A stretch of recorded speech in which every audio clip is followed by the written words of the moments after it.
कालू और नीलम चिड़िया दोनों एक दूसरे से बहुत प्यार करते थे।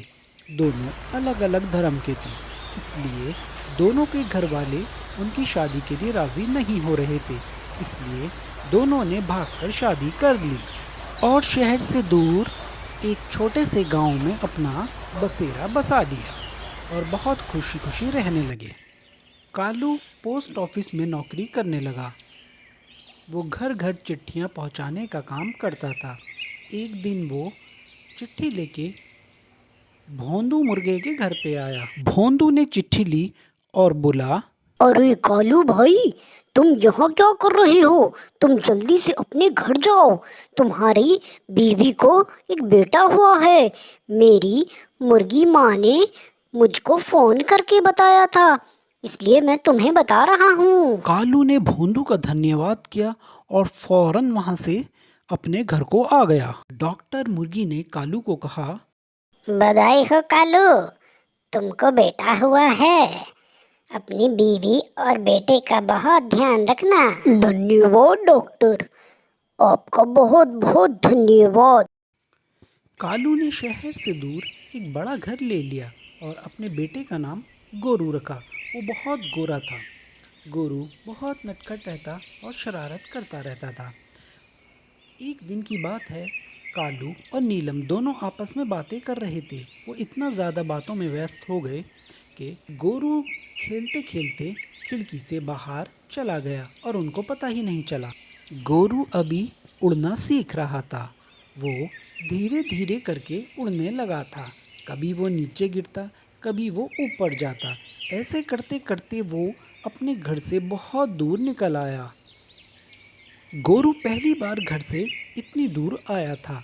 उसने एक जगह जूस का गिलास रखा हुआ देखा। सारा का सारा जूस पी गया और झटपट वहाँ से निकल गया। उड़ते उड़ते वो एक मिठाई की दुकान पे पहुँच गया और वहाँ जाके उसने जितनी भी मिठाइयाँ रखी हुई थी उन सबको खाने लगा। गोरू को यह सब करके बहुत मज़ा आ रहा था, लेकिन को क्या पता था कि आगे क्या होने वाला है। मिठाई खाने के बाद जैसे ही गोरू उड़ के जाने लगा, तभी दुकान का मालिक गुंडा भालू वहां आ पहुंचा। गुंडा भालू गोरू से बोला, बेहो चिड़िया के बच्चे, तूने ये क्या करा? मेरी सारी मिठाई खराब कर दी। अब मैं तेरे को नहीं छोड़ेगा। तेरे को अब मेरे पास यहीं पे गुलाम बना के रखेगा। अब तू कहीं नहीं जा सकता। गुंडे भालू ने गोरू को कैद कर लिया और उससे काम करवाने लगा, जैसे पेड़ों में पानी डलवाना, झाड़ू लगवाना। गोरू नौकर की जिंदगी जीने लगा। उधर कालू और नीलम गोरू के आने की राह देखते थे कि वो कब आएगा। तो नीलम का तो रो रो के बुरा हाल हो गया था। उसने कालू को बोला, देखो जी, मैं कह देती हूँ, मेरे गोरू को ढूंढ के लाओ, नहीं तो मैं उसके बिना जी नहीं पाऊंगी। मुझे मेरे गोरू की बहुत याद आ रही है। उसको कहीं से भी ढूंढ के लाओ। ओ, ओ। कालू अपने दोस्त पंडित कौवे के पास आया और उससे मदद के लिए बोला, पंडित भाई, मेरा बेटा खो गया है। को ढूंढने में मेरी मदद करो। जरूर वो किसी बड़ी मुसीबत में फंस गया है। मैं तुम्हारी मदद जरूर करूँगा कालू भाई। चलो चलो, हम दोनों लाल चिड़िया के पास चलते हैं।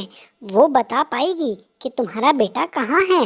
लाल चिड़िया के पास आके पंडित कौवे ने सारी बात लाल चिड़िया को बताई।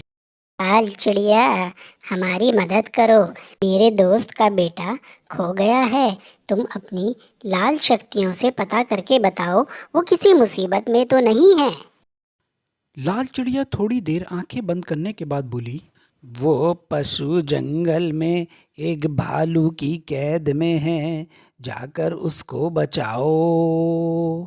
कालू और पंडित कौवा दोनों फौरन वहां से पशु जंगल की ओर चल पड़े। गुंडे भालू की कैद में गोरू एक दिन सफाई कर रहा होता है गार्डन में। तभी एक कमरे में से एक छोटी चींटी का बच्चा बाहर आता है और गोरू से कहता है, 1 साल पहले मैं मिठाई खाने बाहर आया था।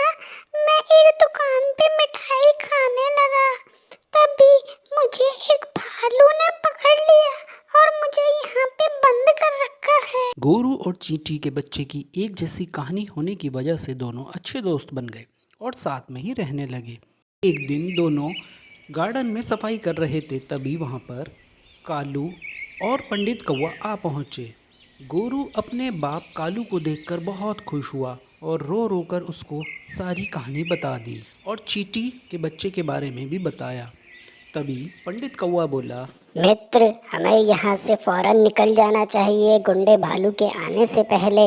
पंडित कौवे ने चींटी के बच्चे को अपनी पीठ पर बिठाया और चारों वहाँ से घर की ओर निकल पड़े।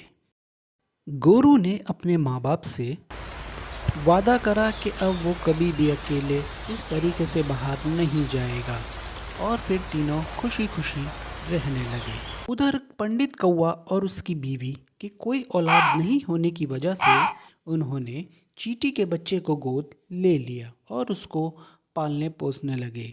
कहानी कैसी लगी कमेंट करके बताएं। वीडियो को लाइक करें, चैनल को ज़रूर सब्सक्राइब करें। धन्यवाद।